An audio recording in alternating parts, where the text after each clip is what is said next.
Yesterday, as President Obama addressed the veterans of foreign wars in Phoenix, a man at a pro-healthcare reform rally just outside wore a semi-automatic assault rifle on his shoulder and a pistol on his hip.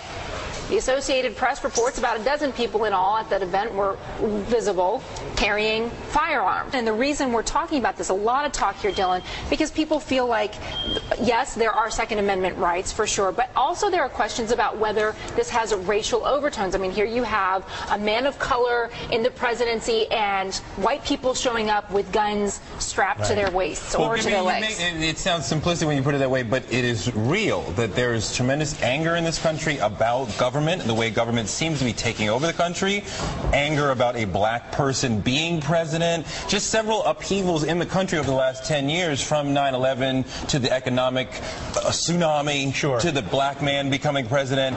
And, you know, we see these hate groups rising up, and this is definitely part of that. I'm not going to be surprised if we see somebody get a chance and take a chance and really try to hurt him, or really, you know, and I mean, it's up to the Secret Service to make sure that it doesn't actually become history.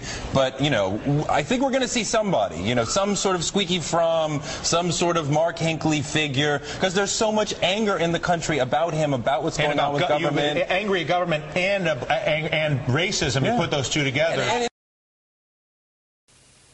You have MSNBC doctoring video clips to fit their storyline that racist white people are showing up with guns to protest Obama's health care. Here it is on MSNBC.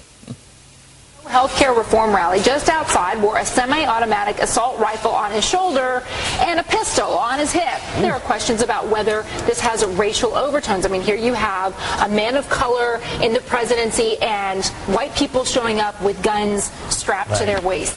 Wow. Can I tell you something? Is there a single American that